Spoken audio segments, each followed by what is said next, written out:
વડોદરા મહાનગરપાલિકાના નવા મેયર તરીકે ગીતાબેન મકવાણાનું નામ જાહેર થયા બાદ આજે વડી કચેરી ખાતે પ્રથમ સભા. વડોદરા મહાનગરપાલિકાના નવા મેયર તરીકે ગીતાબેન મકવાણાનું નામ જાહેર થયા બાદ આજે વડી કચેરી ખાતે પ્રથમ સામાન્ય સભા મળી હતી. મેયરના અધ્યક્ષસ્થાને મળેલી આ સભામાં 12 જેટલા સમિતિઓના સભ્યોના નામ જાહેર કરાયા હતા. આ દરમિયાન અપક્ષ અને કોંગ્રેસના કાઉન્સિલરોએ નવા પદાધિકારીઓને શુભેચ્છાઓ પાઠવી શહેરના પાણી સહિતના પ્રશ્નોના ઝડપી નિરાકરણની માંગ કરી હતી. કોંગ્રેસ કાઉન્સિલર આશિષ જોશીએ જણાવ્યું કે પ્રદોષ અને તેરસના શુભ દિવસે 13 નંબરના મેયર મળ્યા છે, જેથી સારા કામોની શરૂઆત થશે. તેમણે શહેરના પાણીના પ્રશ્નોનો વહેલી તકે ઉકેલ લાવવાની માંગ કરી. કોંગ્રેસના તીર્થ બ્રહ્મભટ્ટે દૂષિત પાણીની સમસ્યા દૂર કરવાની વાત કરી, જ્યારે દીપા શ્રીવાસ્તવે જનસેવાનો સંકલ્પ કર્યો હતો. મેયર ગીતાબેન મકવાણાએ સૌના સહકારથી શહેરના વિકાસને પ્રાથમિકતા આપવાની ખાતરી આપી હતી. રાહ જોઈ રહ્યા હતા કે મેયર તરીકે કોની વરણી થશે, અને આજે એક મહિના પછી 28 આપણે ઇલેક્શન જીત્યા, 28 મેયર તરીકે 28 તારીખે જાહેર નામ થયું હતું. ત્યારે પણ મને એટલું એ થયું હતું ત્યારે એ તારીખ બી 28 જ હતી અને ફિટ 28 તારીખ આજે, અને 28 જ મેયર તરીકે જે મારી પસંદગી કરવામાં આવી છે એ બદલ તો હું પહેલાં તો ભારતીય જનતા પાર્ટી મોડી મંડળનો ખૂબ ખૂબ આભાર માનું છું. અને તેમજ મોદી સાહેબ એમને જે સ્ત્રી સશક્તિકરણનું લાવીને મહિલા તરીકે જે અનામતનું જાહેર કરીને જે મહિલા તરીકેની ફાળવણી કરી છે, તો પહેલાં તો મહિલા તરીકેની ફાળવણી એનો મને ગર્વ વધારે છે કે એમને મહિલાઓને આગળ રાખ્યા છે. અને મોદી સાહેબનો તેમજ આપણા મુખ્યમંત્રી ભૂપેન્દ્રભાઈ પટેલ અને આપણા સીએમ નાયબ મંત્રી હર્ષભાઈ સંઘવી તેમજ પ્રદેશ અધ્યક્ષ એવા જગદીશભાઈ વિશ્વકર્મા, શહેર અધ્યક્ષ અમારા જયપ્રકાશભાઈ સોની અને ધારાસભ્યો દંડક બાલકૃષ્ણ શુક્લા, મનીષાબેન વકીલ અને સૌ અમારા અકોટાના ધારાસભ્ય એવા ચેતનભાઈ દેસાઈ તેમજ સમગ્ર ધારાસભ્યો અને વોર્ડના પ્રમુખ, મંત્રી તેમજ સૌ કાર્યકર્તા મોરચા, મહિલા મોરચાથી લઈને સૌ મોરચાઓ અને સંગઠનની સારી ટીમ તેમજ બધા જ કાર્યકર્તાઓ અને શહેર નગરજનોનો પણ હું ખૂબ ખૂબ આભાર માનું છું. કેમ કે એમના થકી જ એમના કાર્યથી જ મને જે આ પદ મળ્યું છે અને જે આ મને જવાબદારી મળી છે 2.5 વર્ષ માટેની, એ 2.5 વર્ષની જવાબદારીને હું જનકલ્યાણ માટે મારી બનતી પૂરી કોશિશ કરીશ અને જેટલું પણ હું યોગદાન મારાથી અપાશે એને હું પૂરો ટ્રાય કરીશ.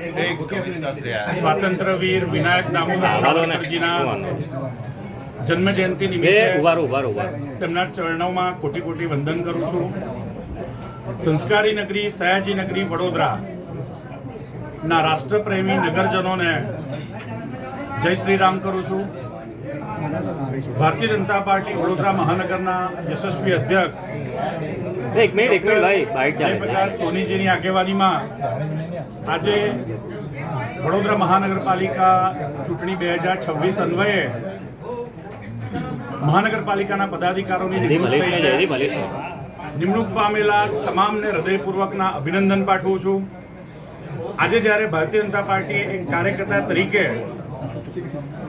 મારી વડોદરા મહાનગરપાલિકાના ડેપ્યુટી મેયર તરીકે વરણી કરી છે, ત્યારે આ તબક્કે હું સમગ્ર શ્રેષ્ઠ નેતૃત્વ એટલે કે વૈશ્વિક નેતા, વિકસિત ભારત 2047 સંકલ્પના સ્વપ્નદ્રષ્ટા એવા આદરણીય પ્રધાનમંત્રી નરેન્દ્ર મોદીજી, કેન્દ્રીય ગૃહમંત્રી શ્રી અમિતભાઈ શાહ, ભાજપા રાષ્ટ્રીય અધ્યક્ષ શ્રી નીતિન નબીનજી,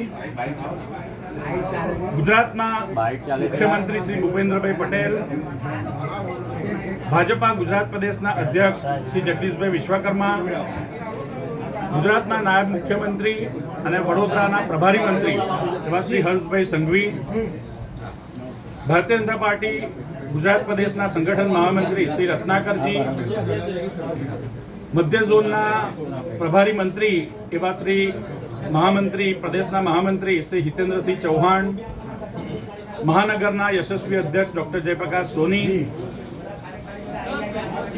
ગુજરાત સરકારના મંત્રી આદરણીય શ્રીમતી મનીષાબેન વકીલ, ગુજરાત વિધાનસભાના મુખ્ય દંડક શ્રી બાલકૃષ્ણ શુક્લ સાહેબ, વડોદરાના લોકપ્રિય સાંસદ અને ભારતીય જનતા પાર્ટી પ્રદેશ યુવા મોરચાના અધ્યક્ષ ડૉક્ટર હેમાંગભાઈ જોશી, તમામ ધારાસભ્યશ્રીઓ શ્રી આદરણીય યોગેશભાઈ પટેલ, શ્રી કેયુરભાઈ રોકડિયા, શ્રી ચૈતન્યભાઈ દેસાઈ તથા આ નિર્ણય પ્રક્રિયામાં કાર્યકર્તા તરીકે જેણે પણ આશીર્વાદ આપવામાં ભાગ પ્રત્યક્ષ કે પરોક્ષ રીતે ભજવ્યો છે એવા તમામ શુભેચ્છકોને, શીર્ષ નેતૃત્વને, વરિષ્ઠ આગેવાનોને હું આ તબક્કે હૃદયપૂર્વક આભાર માનું છું. ભારતીય જનતા પાર્ટીના શીર્ષ નેતૃત્વએ મારા પર મૂકેલો વિશ્વાસ પર હું ચોક્કસ ખરો ઉતરીશ.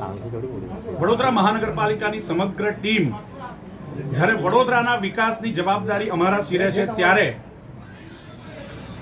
ક્લીન વડોદરા, ગ્રીન વડોદરા જ નહીં પરંતુ એન્ક્રોચમેન્ટ ફ્રી વડોદરા એ દિશામાં આવનારા દિવસોમાં વડોદરા મહાનગરપાલિકા મક્કમતાથી આગળ વધવાનું છે. વડોદરાના નગરજનોને ફક્ત પ્રાથમિક સુવિધા જ નહીં પરંતુ એક સુદૃઢ ગુણવત્તાયુક્ત પ્રાથમિક સુવિધા મળે તે દિશામાં પણ અમે ભવિષ્યમાં નજીકના સમયમાં ખૂબ મક્કમતાથી આગળ વધવાના છે.